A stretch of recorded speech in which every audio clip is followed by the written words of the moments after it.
going to hug you with this. Thank you very much. Thank you.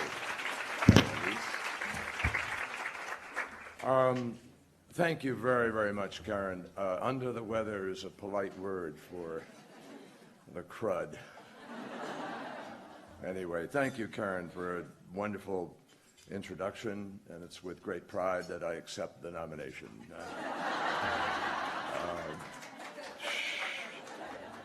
It's a little dangerous right now. I am suffering from a bunch of grandchildren, all of whom are sniveling at the same time and sneezing and coughing, and you can't love them less, right? So I got it, whatever it is.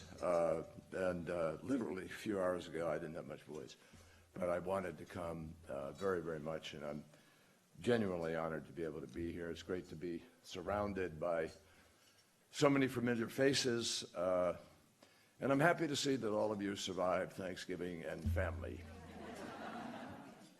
Best holiday of the year by far. I love it. No pressure, no presents. You just eat, sleep, and enjoy family, which is very, very special. I am really pleased to have a chance to share my thoughts with all of you right now, because this is an extraordinary moment in history. And frankly, I wish I could stay and answer a lot of questions, because it's much more, I think, productive to do the give and take rather than just me giving. And not being certain that I'm landing where all of you would like to spend the time. And there's so much to talk about. There's so much happening right now, not just in our country, but in the world. It's a time of extraordinary opportunity. And obviously there's great uncertainty in the body politic of our nation as to whether or not everybody has the same sense of how to take advantage of those opportunities and the readiness and willingness to do so. So we're going to have one hell of a debate over the course of the next few years, I assure you. And I can promise you this, after coming back in the 1960s and being involved in that period of time, I am not going to go quietly into the night.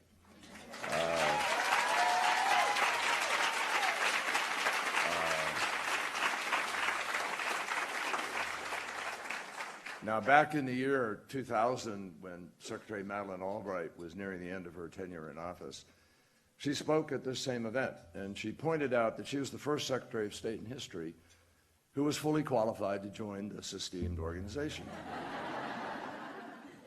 Now, in the years since then, you've heard from Dr. Albright's successors, Condoleezza Rice, Hillary Clinton.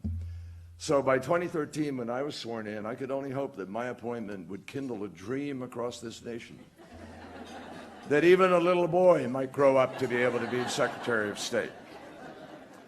And of course, you know that it wasn't always this way. Let's emphasize that. If you walk down the hallway, it's called Mahogany Row, outside my office, the office I am privileged to borrow for these 4 years, and just an amazing job, one of the greatest jobs, I think, in public life. But if you went down that hall, you would see portrait after portrait of guys with whiskers. And in 1953, when Secretary Acheson left office, he began his farewell address with the salutation, "Gentlemen of the Department."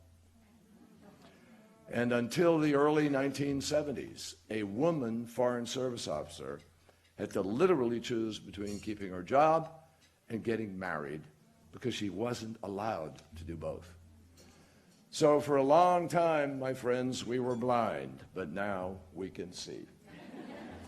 Today, the President's National Security Advisor is a woman. So is our ambassador to the United Nations. Women fill one of the 2 deputy secretary jobs in the State Department. 2 of the 6 undersecretaries, 4 of the 6 undersecretaries are women, and 2 of the deputies are women. But you know as well as I do, this is about a lot more than just counting. It's not about counting. Equality and quality go hand in hand. And the numbers really improve automatically if you recruit, appoint, and promote the best without bigotry or the patronizing assumptions that stereotypes produce and have produced too often in our country. I was introduced to that battle by my wonderful mother, who was a crusader. I remember speaking on the Mall in 1971 at the anti-war demonstration that drew 1 million people. And my mom actually climbed up a tree and to listen, believe it or not. And I think there was so much pot in the air that when she arrived at dinner, so, shh, we can't do it.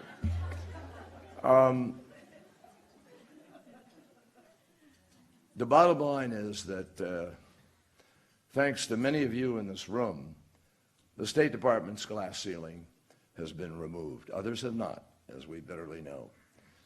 But it's up to us still to ensure that it doesn't come back, because nothing is certain. And that's why I am so pleased to be here to join with you in celebrating the Women's Foreign Policy Group's 21st year. As an organization, you are now officially old enough to drink. At least some of you may be saying to yourself, it couldn't have happened at a better time. I don't know. But now, I suspect that that is true whether your loyalties are with the party going into the White House or the one heading out. In our era, leading effectively and opposing responsibly are both very complicated, sobering propositions. And that gives us a lot to talk about here today. As a recovering politician who has been in public life now for a long time, I have won elections and lost a few. And believe me, winning is better. But the health of a democracy is not measured by the outcome of particular balloting, believe it or not. It's whether everyone concerned is actually willing to respect the rights and the freedoms of other people. It's about whether we have the maturity to place the needs of the country above partisan concerns. Now, that sounds like pablum, but believe me, in this day and age, that is at the center of the debate when we look at what the Congress does and doesn't do over these last years. It is a very different Congress than the one that I was privileged to be part of in the 1980s, 90s, and the early 2000s. And you could watch that transition take place. So it is a test of whether or not we have the wisdom to see clearly what the needs of our country are and not just push people aside because they have a different point of view or because they support somebody expressing a different point of view that comes out of the fact that they see their lives as mightily disrupted and as even filled with fear. And a lot of people on both sides of the aisle see their lives in America today as filled with fear. And not just in America, by the way. I see it all over the world. And we'll talk about that in a minute. But by those standards, I am confident that the United States, with its checks and its balances, with a free and independent press, with a vigorous and a visionary civil society, is going to find a positive way forward. There may be lurches. It may be sort of a roller coaster ride. But we have this capacity to renew ourselves in America. And I have a great confidence in our ability to do that. Now, that is why at the State Department we are doing everything we can to help our incoming colleagues prepare for the future challenges. And this is an imposing task for the simple reason that our world is a lot more complicated than it used to be. And during the Cold War, when a lot of us grew up, I certainly did during that period of time, the globe was divided between the red, white, and blue and the just plain red on the other side. It was bipolar, very simple.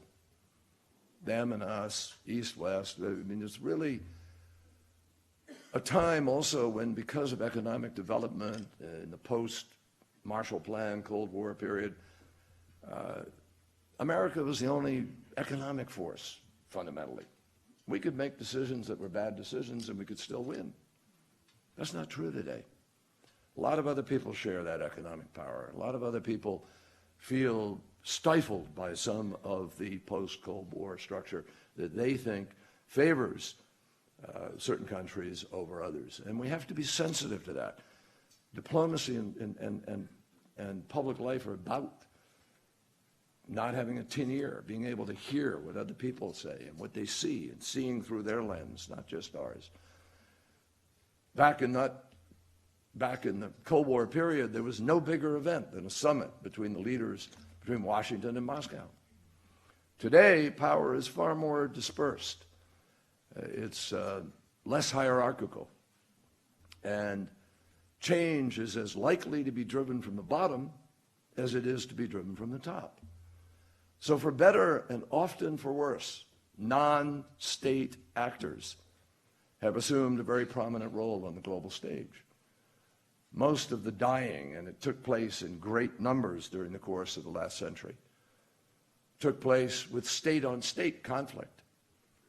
But today, that's not true. One of the great accomplishments of the world order and the structure that we created is, in fact, that we don't see nations declaring war on each other. We do see proxies. We see surrogate warfare. But that's an advance, believe it or not. And it opens up the opportunity to be able to lead to greater stability if we can break through this sectarian religious extremism, tribal, and in some cases, misled proxyism that is pulling people in the wrong direction. In addition to that, my friends, technology is revolutionizing the workplace and widening the gap between people who were trained in 21st century skills and now those who are not. I just saw earlier today the statistic that 85% of job loss in the United States is due to technology, not trade. So we're running around hearing people battle a dragon called trade, when in fact it's not the fundamental problem. It's the structure that we have underneath the trade that doesn't provide the social safety network to provide the education, the ongoing education, the job training, the skills, the Social Security, the wages that people deserve for the work that they're doing, that is delivering more and more to the top 1%. That inequity is at the bottom of this, not the fact that we trade. You tell me how the economy of the United States is going to grow if 95% of the world's customers live in another country. But we're going to start knee-jerkingly just closing off some of that because we're blaming other people for things that people are unwilling to address more directly and more honestly. Here in the United States, we saw our nation attacked on 9/11, and our armed forces fight at great cost in Afghanistan and Iraq. $3 trillion worth. In recent years, we have witnessed the rise of Daesh and again experienced the tragedy of terrorist murders close to home. And we're confronted as well by the specter of cyber warfare and by the unwelcome return of a vicious sectarian violence and a rise of nationalism, a rise even of extreme nationalism. So it's little wonder that some Americans want to turn inward and search for ways to fence off our own safety and our prosperity from that of the international community. Read history, and all of you do, and you know that's always been a natural instinct in our country, going back to its founding. George Washington, Jefferson, the great debates of that period. But it is folly to think that we can build a brighter future by hiding from the real world or by severing our connections to it. No politician, no prime minister, no president, no monarch can, by edict or by parliamentary decree or otherwise, shut off globalization because people want it. You can travel around the world, and I see this when I go to Africa, when I go to South Asia, South Central Asia, Asia. You see people who are poor, the poorest, but they got a smartphone. They can see what people are getting, which also means they can see what they're not getting all over the world. So that changes aspirations. It changes governance itself. So international challenges, my friends, have to be confronted with honesty with determination and with confidence, not with slogans and with little pithy tweets or whatever that pretend to somehow deal with the complexity of this age. And if we don't do that, we will fail to be able to lead because we will not be taken seriously. Now, that is the approach that being taken seriously is the approach that our country has always taken when we are at our best. Back when some of us were kids and our planet was emerging from the darkness of World War II, America switched on a light called the Marshall Plan. Between 1948 and 1951, the United States invested between $12 and $13 billion in the recovery of Europe. Very unpopular at the time. Imagine the fight of trying to say, hey, we just got bombed in Pearl Harbor a few years ago, but we're going to help Japan rebuild. You know, we're going to help Germany that, you know, declared war and engaged in those extraordinary acts during that war. But, you know, $12, $13 billion may not sound to a lot to any of you today, but guess what? It's the equivalent of about 120 billion in today's dollars. Or if you were to calculate it as a percentage of today's economy, it would be roughly $720 billion. Now, that is a lot of money. It's also one of the smartest things we ever did. Germany and Japan are the strongest allies, best friends you could hope to have, and they are strong democracies, and they are pillars of the global order and structure that we adhere to today. And by enabling Europe to repair infrastructure, to resume manufacturing, to reconnect farms to markets, the Marshall Plan fostered the longest sustained period of economic growth in history. And with the UN and the Bretton Woods institutions, it created the foundation for the international system that has shaped our world for the past 3/4 of a century. It underlined and cemented America's position as a global leader. It is remarkable that when an emergency arises almost anywhere in the world, you know, whether it's because of the sins of man or an act of God, many countries think about responding, but only one country is expected to. That expectation should be a source of pride to all Americans, because it's not a burden. It's really an opportunity. And it's a mantle that we continue to justify by our actions. Let me be precise. The fact is that the United States today, you hear people complain and they say, what's our foreign policy, and we haven't done this, we haven't done that.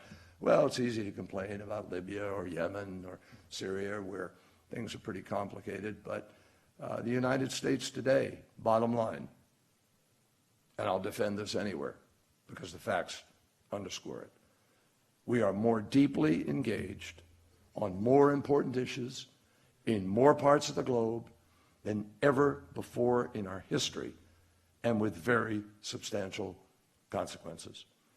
On this side of the Atlantic, we have helped Colombia move closer to end the world's longest running civil conflict. We supported it again and again in many different ways. We're leading the demining project, and we have supported the negotiations with a special envoy, Bernie Aronson, who worked hand in hand, as we did in the State Department with President Santos, to help bring about that peace.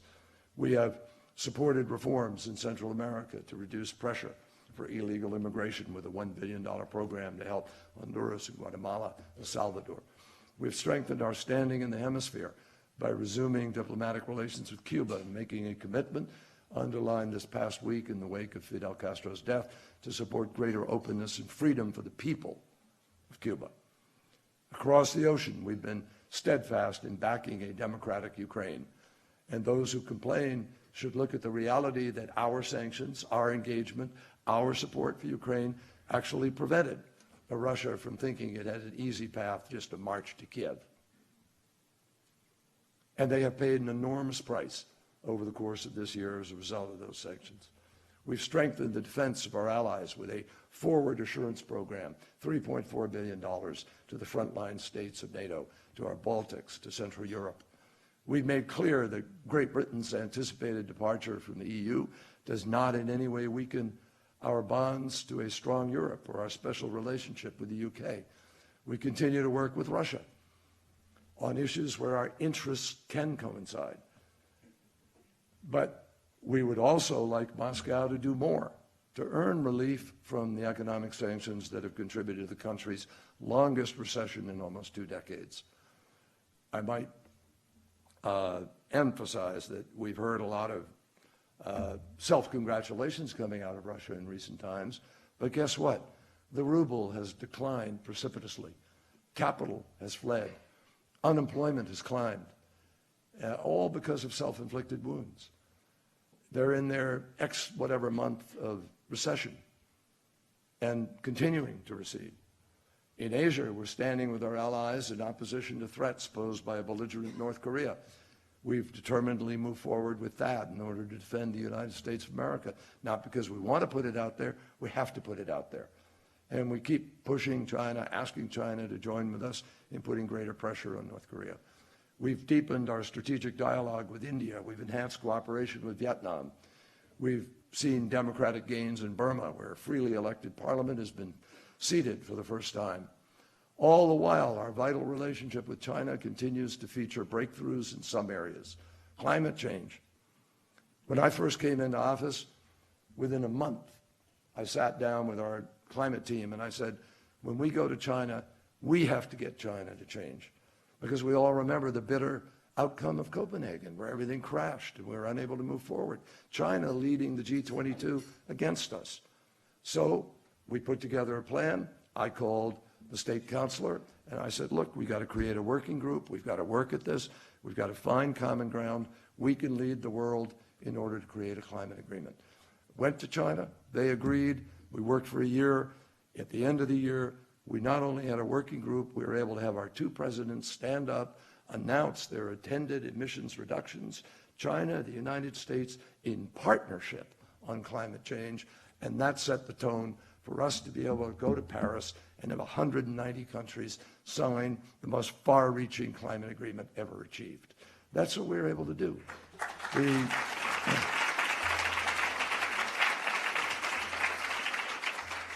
In Africa, we have worked with friends and partners to combat hunger, to increase connectivity, to fight back against violent extremist groups who kidnapped and enslaved young girls. We've managed to get some of those young girls returned. We've managed to put Boko Haram on the defensive, Al-Shabaab on the defensive, and we are working diligently to bring new power to Africa, distributive power. In the troubled region of the Middle East, we've allocated more funds than any other country in order to provide for the record number of refugees. And no one has expended as much time as I have to try to move the process forward, obviously with respect to Syria, with respect to Israel, Palestine. But the old saying is real. You know, you can lead a horse to water, you can't make them drink.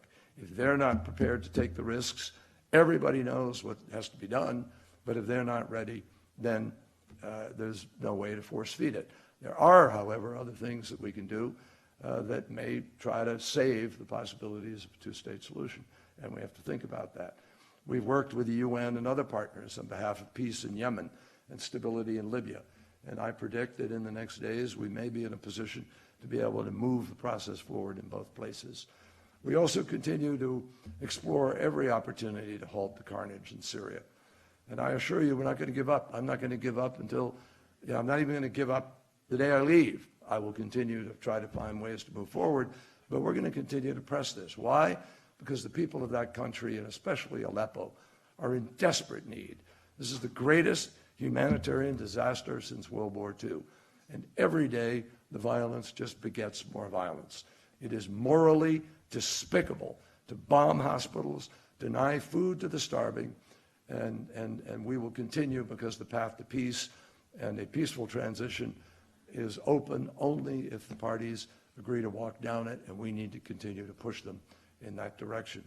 Now, it's perhaps the most thorny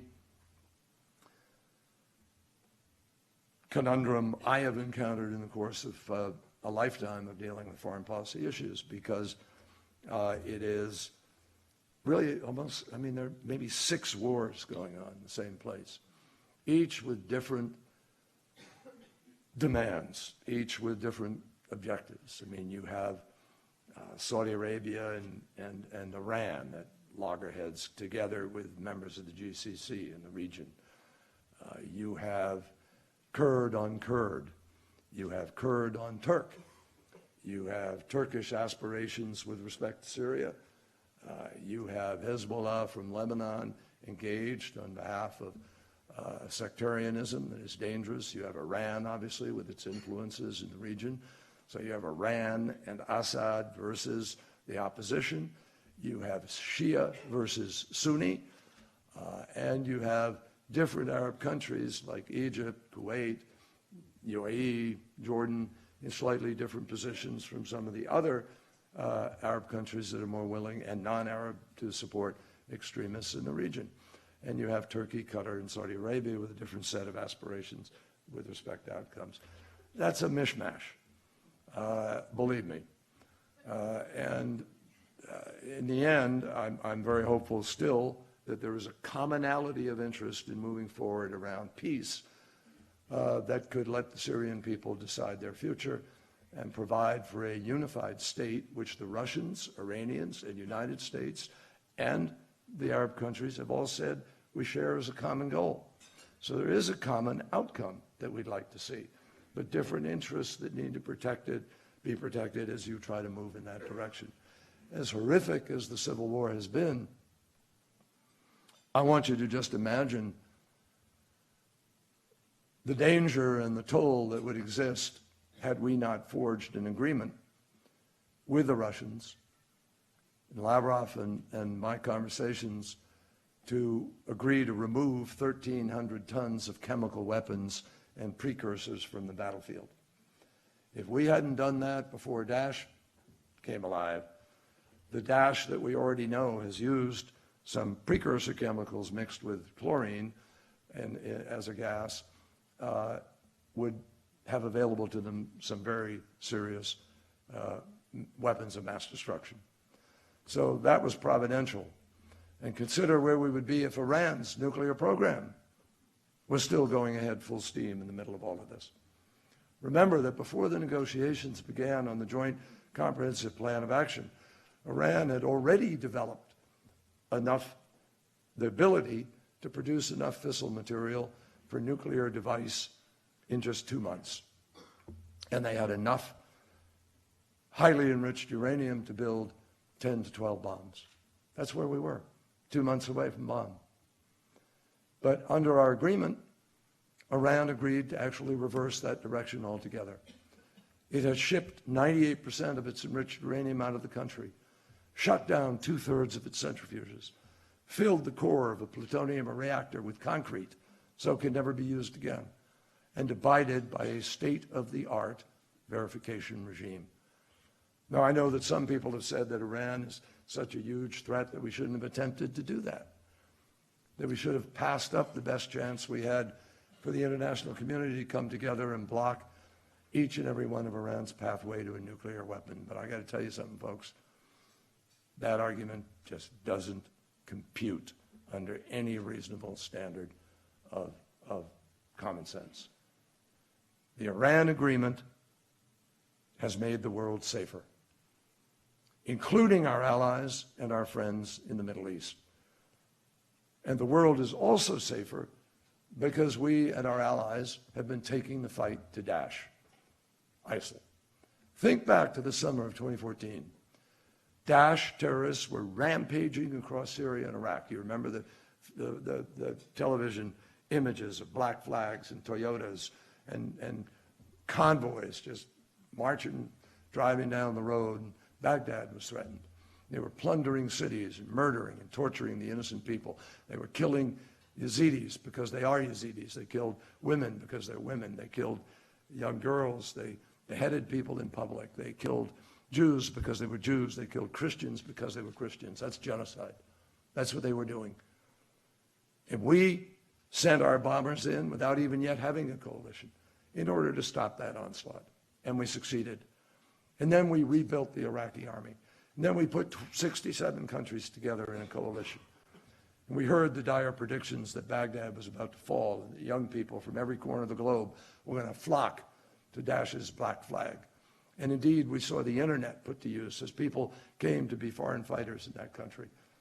But this 68-member coalition that we put together is eliminating Daesh's leaders. It is choking their finances. It's disrupting their supply lines. We're hammering their oil facilities. We're stifling their recruitment of new fighters. The numbers are down. They don't hold as much territory. In fact, they haven't held or found one new piece of territory since May of last year that they've been able to hold. We are going to defeat Daesh, and we've put ourselves on the road to do this.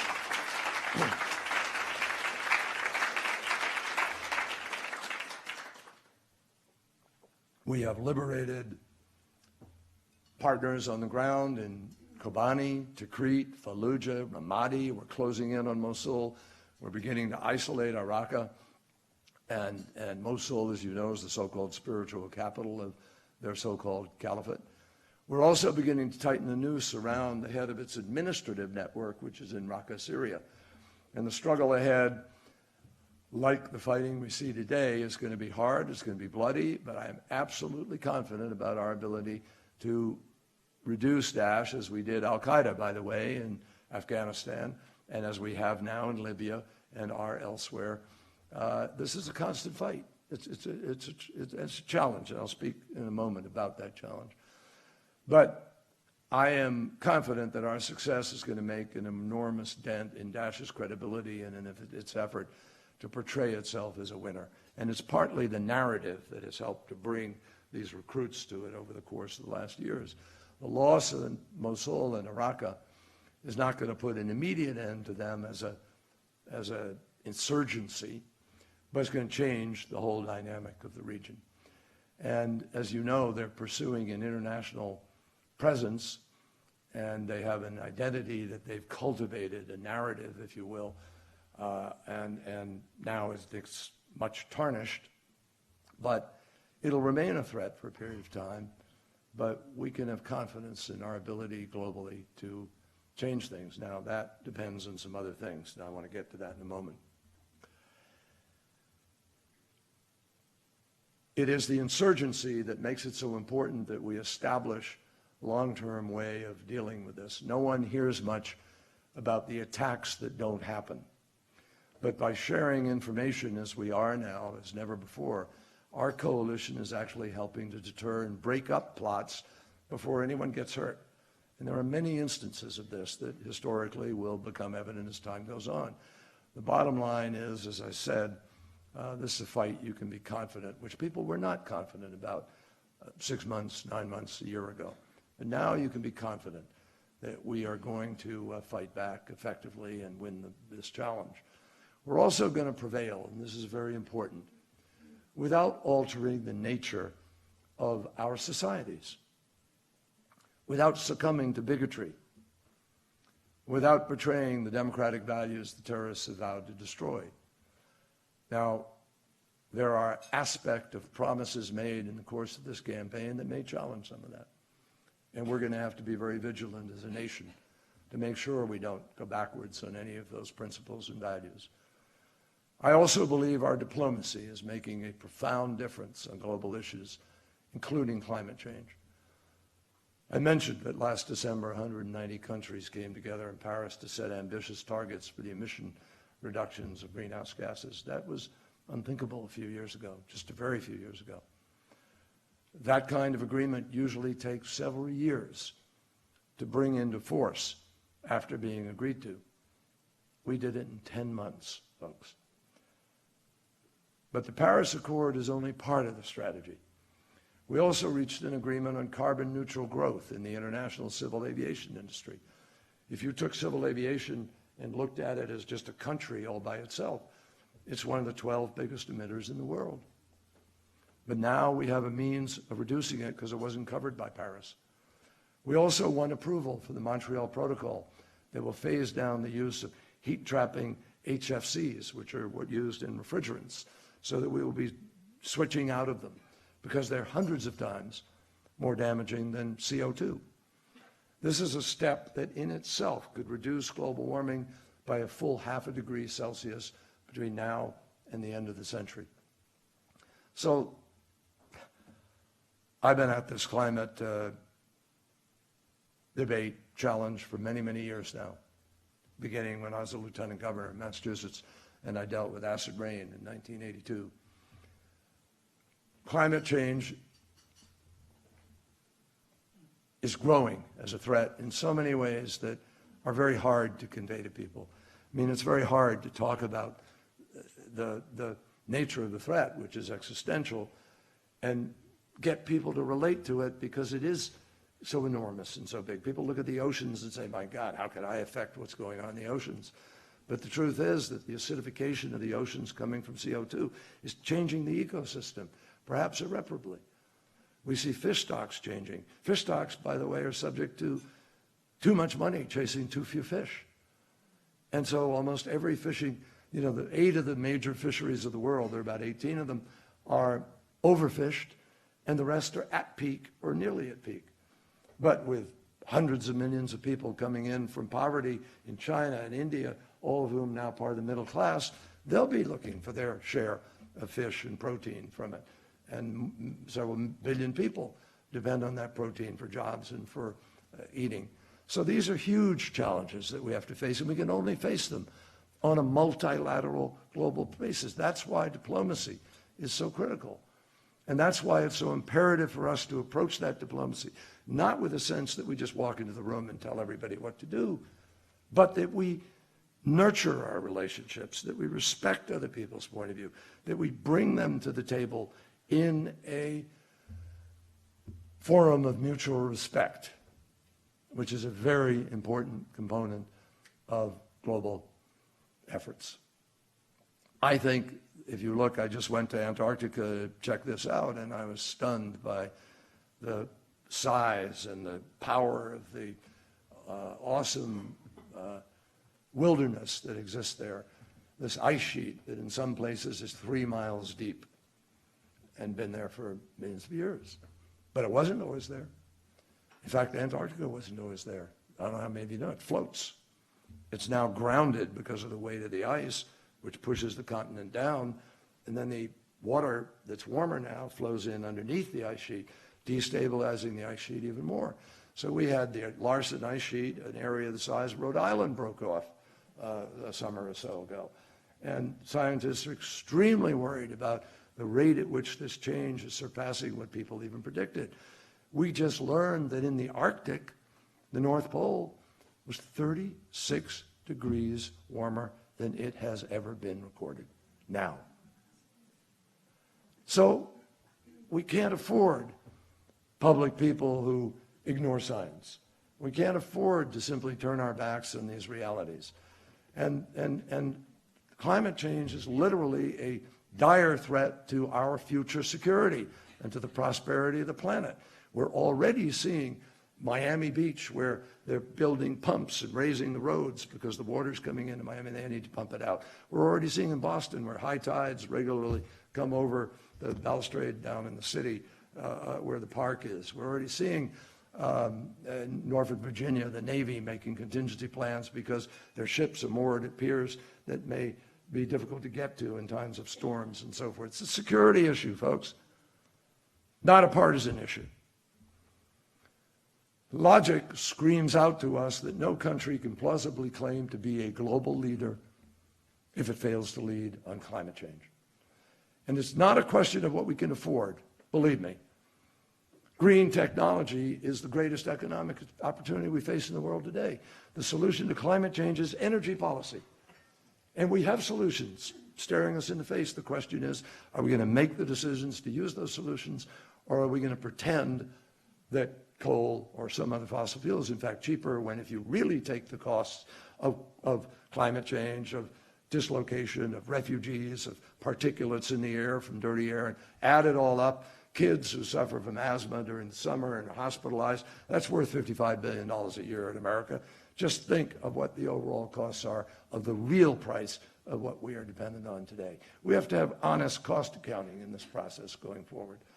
So the price tag of inaction is much, much more than the price tag of action.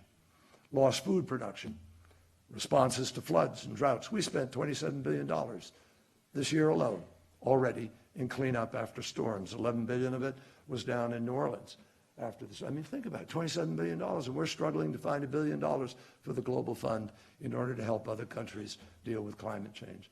Despite every lesson learned over the last decades, and despite what our science and our eyes have taught us, there are still some people who want to place yet another losing bet on fossil fuels. Now, that is a gamble that we have absolutely no chance of winning, and it's going to harm our planet while striking a devastating blow against our capacity to lead.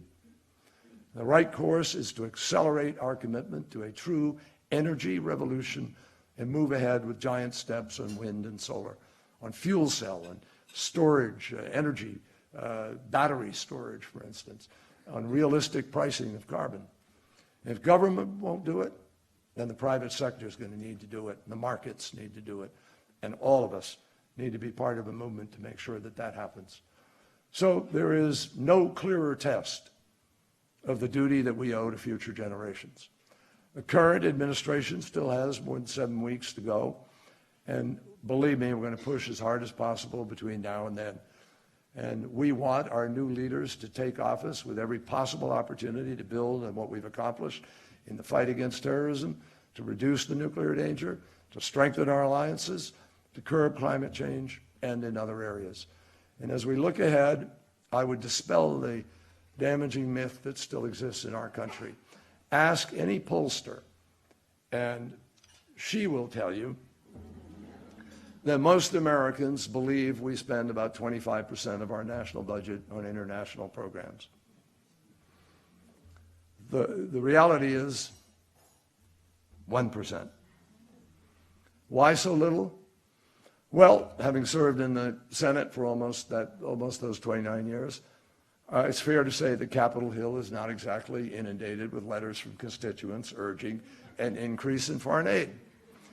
So it's a responsibility for every one of us who understands the connections here, the connections of these dots, who cares about U.S. leadership in order to help connect the dots between what our global investments accomplish and the interests of our citizens.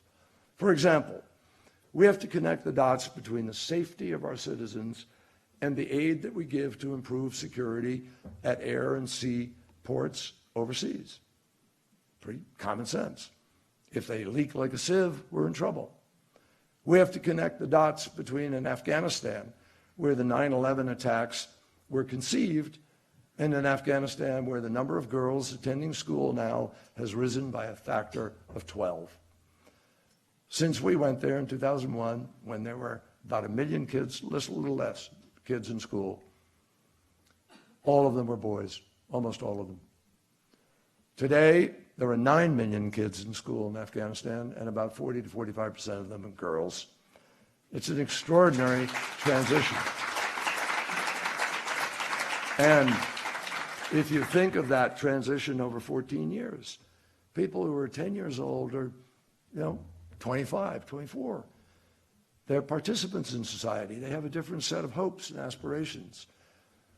Just 2 years ago, remember, we had this huge scare about Ebola virus. Connect the dots. President Obama and our partners mobilized a virtual army of civilian responders. The president sent, courageously, over 3,000 American troops to West Africa to build treatment centers, to conduct public education, to prevent new infections. Experts had told us, you're going to lose more than 1 million people by Christmas. This is 2 years ago. Remember that? But the real toll was a tiny fraction of that. Why? Because we safeguarded our own citizens. We spelt the difference between death and life for hundreds of thousands of people in Africa. Connect the dots between our own experience with AIDS and U.S. international leadership. We have now come to the first threshold. AIDS used to be a death sentence. Nobody wanted to talk about it when I began this effort in the United States Senate in the 1990s, when we got Jesse Helms to sign on and pass the first AIDS bill in the Senate unanimously.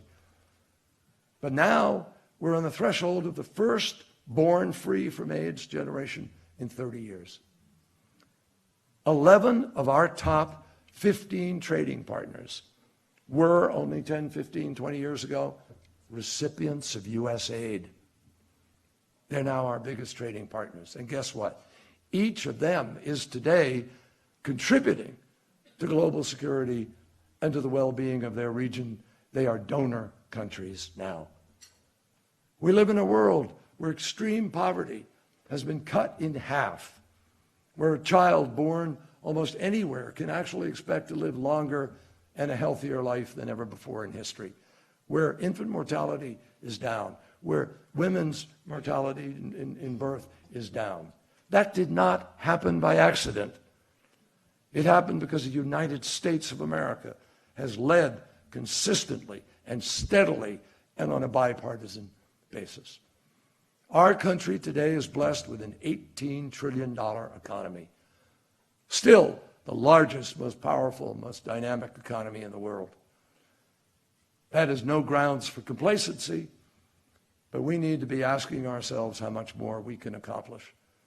The needs of our era differ sharply from those that prevailed 70 years ago when the Marshall Plan was conceived. Our goal then was to help industrialized economies recover from the damage of a devastating war.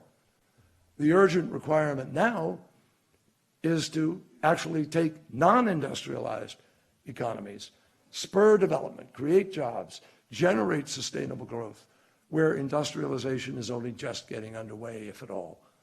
Why the urgency? Here again, all you have to do is connect the dots. Each year in the Middle East, Africa, parts of Asia, hundreds of millions of young men and women are coming of age with an acute knowledge of the rest of the world because of those smartphones I mentioned. But, tragically, with no faith in their own governments, no access to a good education, little chance for a quality job. There are about 1.5 billion kids who are under the age of 15. There are about 350 million of them who probably won't go to school at all. The opportunity gap is fueling illegal migration, crime, human trafficking, modern-day slavery, and the appeal of terrorist groups. My counterpart in one country in Africa, I won't name him or the country, but he told me he has about a 40% Muslim population. I asked him, how are you managing the integration of that population with the future? And he said, you know, I'm really scared. Because he said, we have extremists who grab these young kids in poverty areas and they pay them a little bit and they bring them in and proselytize to them. And then when their minds are fully polluted, they don't have to pay them anymore. And then they go out and become the recruiters. And he said to me, he said, you know, John, they have a 35-year plan, and we don't even have a 5-year plan. What I'm talking about is a race that we have to win between desperation and the rekindling of hope. Now, some say the task is too big. I don't believe that. I really don't believe that. Remember, the most expensive peace is still cheaper than the least expensive war. And we spent more than $3 trillion fighting in Afghanistan and Iraq. So when we really need the money, we can find the money. The question isn't about resources, it's about priorities. It's about understanding the link between our own well-being and timely international investments in education, healthcare, clean energy, connectivity, and the infrastructure that we need of all kinds. These are the kinds of expenditures that will actually save money by diminishing the potential for conflict, by lowering the number of refugees, reducing the pressure for illegal migration, giving young people a powerful incentive to build their communities up instead of to believe the only choice for them is to tear them down. I'm not talking about investments by the United States government alone. I envision a truly global and forward-looking development initiative with sustained and multilateral funding sources and a full buy-in from the private sector, foundations, and private voluntary organizations. Unlike the Cold War, which was often a zero-sum competition for influence, we have a chance today to establish unprecedented levels of coordination among donors and investors. For example, this is a topic that I've already discussed with Chinese officials, and they have agreed to make cooperation on development one of the pillars of our bilateral ties. Imagine that. China and the United States cooperating on global development. That cooperation is something the world has never seen before, but it's starting already to happen now. And I believe if we grow it, it can make a major difference in the generation to come. Some years ago, as a senator, I proposed a domestic infrastructure bank that, according to the U.S. Chamber of Commerce, which supported it, would have used a modest additional initial investment of $10 billion to leverage up to $600 billion in private money to repair and modernize America's ailing infrastructure. That principle was valid at home, and it could work abroad as well. Provided a slight discount at the discount window of the Fed Reserve, which created arbitrage between that and the cost of regular borrowing, which made it possible for people to privately get a revenue stream from transportation projects, water projects, from energy projects, all revenue-producing projects which repay over time. Sure, it's not hedge fund 20% all the time, but it's a solid rate of return on investment for a lot of money that's looking for that. A new international opportunity initiative would also build on the $146 billion already provided in annual overseas assistance by countries across the globe. And that would be in addition to the $60 billion or so invested each year by the World Bank. And that would be on top of the $4 to $5 billion in financing provided by the Overseas Private Investment Corporation. And it could also benefit from an initial investment by our country of an extra $30 billion a year for at least the next 4 years. Love to do more, but that's a big, important down payment on the future. That would double our own contribution to this vital cause, and it would put us in a position to encourage others to do the same. So last fall at the UN, the world came together to establish a set of 17 specific goals for sustainable development between now and 2030. I won't go through them all here today. I've already spoken longer than I wanted to, and you probably wanted me to. But I want to urge you to go look at them. They're really a worthy enterprise on a multilateral basis. We cannot allow these goals to be neglected or forgotten. We have a collective responsibility, my friends, and a powerful shared interest in transforming the objectives of those goals into real accomplishments.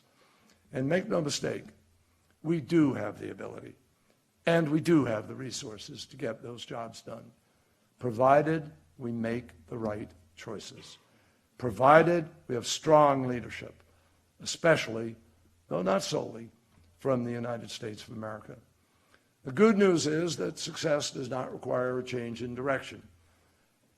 It instead really requires bigger strides down the road that we're already on, towards the elimination of extreme poverty, towards the expansion of education at all levels, towards the development of clean and renewable sources of power, towards food security, towards better access to health care, towards the protection of our oceans, and towards the full economic and political participation of women and girls. My friends, election outcomes matter, obviously. But the democratic process actually matters much, much more. And after the turmoil of the past few months, it is essential that we restore civility, honesty, and reasonableness, common sense to the policy debates that we have in this country. We cannot survive if we are a fact-free nation. As Patrick Moynihan, my great colleague, said many times, everybody is entitled to their own opinion, but they are not entitled to their own facts. It's also essential that we not turn our back on the alliances, friendships, and principles that have enabled the United States to lead the world so productively for so long. 7 decades ago, the American and other leaders who came together to forge the great post-war institutions, they were, in many ways, far more than skilled administrators and bureaucrats. They were people of a vision, people of ideas. And this was not because of any inherent, inexplicable genius. It was because what they had experienced and witnessed left them with no other choice. They could not ignore the imperative of international economic cooperation because its absence had plunged the world into a devastating depression. They could not consent to runaway nationalism because they had seen it trigger global war.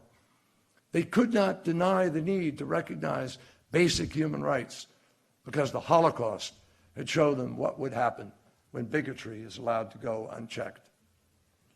The greatest generation did not exist or consist of people who were more capable, courageous, or altruistic than we are, I think. They were builders of necessity. But still, they built, and they built well.